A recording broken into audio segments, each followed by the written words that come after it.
윤석열 총장에 대한 직무정지 그리고 징계 요청을 이미 결정했습니다. 이런 가운데 한 명이 지금 윤석열 2로 떠오르고 있습니다. 바로 윤석열 검찰총장을 대리하는 이완규 변호사입니다. 자, 윤석열 검찰총장의 이 행정소송, 본안소송과 가처분 소송을 모두 맡고 있는 이완규 변호사, 어떤 인물일까요? 자, 어제도 이완규 변호사는 윤석열 총장을 대신해서 추미애 법무부 장관을 박살냈습니다.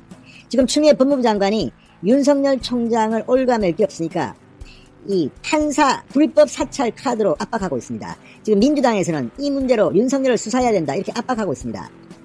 윤석열 총장을 건드릴 소재가 마땅치 않은 판에 나온 이 판사 불법 사찰 논란, 과연 윤석열 총장의 입장은 뭘까요? 윤석열을 대신해서 이완규 변호사가 어제 입장문을 냈습니다. 그리고 추미애 장관의 논리를 하나하나 분쇄해버렸습니다.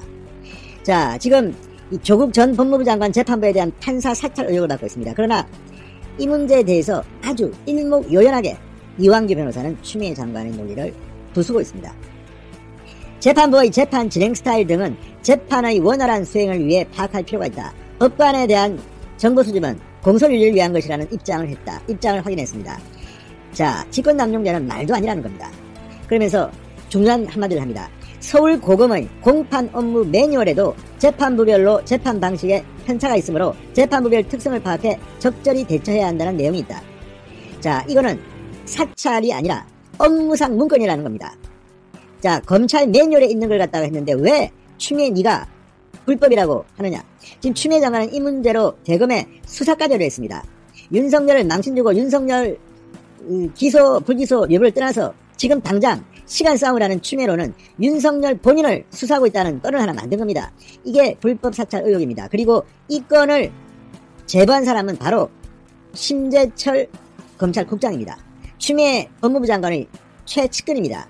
인사권과 예산권을 가진 법무부 검찰국장 심재철 국장이 대검 반부패 부장으로 있을 때 자신이 경험한 일을 이제 와서 이렇게 윤석열을 향해서 공격한 겁니다. 그러면 그 사람은 당시 약 9개월 전 왜 이 일에 침묵했을까요? 그리고 이제 와서 이 건을 가지고 윤석열을 공격한다? 참으로 인간적으로나 법적으로나 도덕적으로나 조금 유치하다는 생각이 듭니다. 어쨌든 이 문제에 대해서 이완규 변호사는 쿨하게 말하고 있습니다. 자, 법무부는 지금 언론 검색도 불법 사찰에 포함된다고 주장하고 있습니다. 그렇지만 미국의 사례를 보거나 또 지금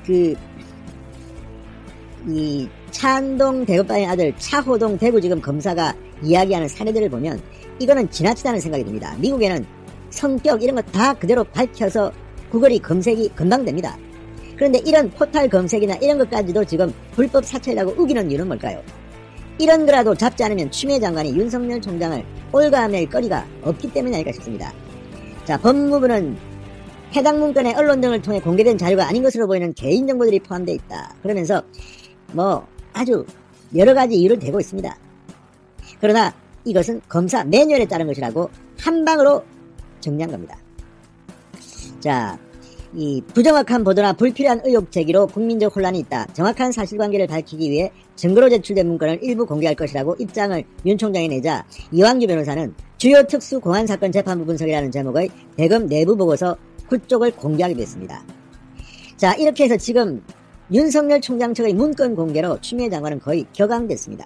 그래서 바로 수사에 의뢰하고 지금 난리가 나 있는데 이런 것들을 보면 확실히 추미애 장관 측이 몰리고 있는 것 같습니다. 자, 이 변호사는 이렇게 말합니다. 이 문건으로 마치 검찰이 법원을 사찰하는 부도덕한 집단처럼 보이기도 하는 것을 우려했다. 그러면서 공개 이유를 밝혔습니다. 그리고 개인 관련 정보가 있다고 해서 업무 자료를 다 사찰이라고 보면 사찰이라는 말을 너무 부당하게 사용하는 것이다.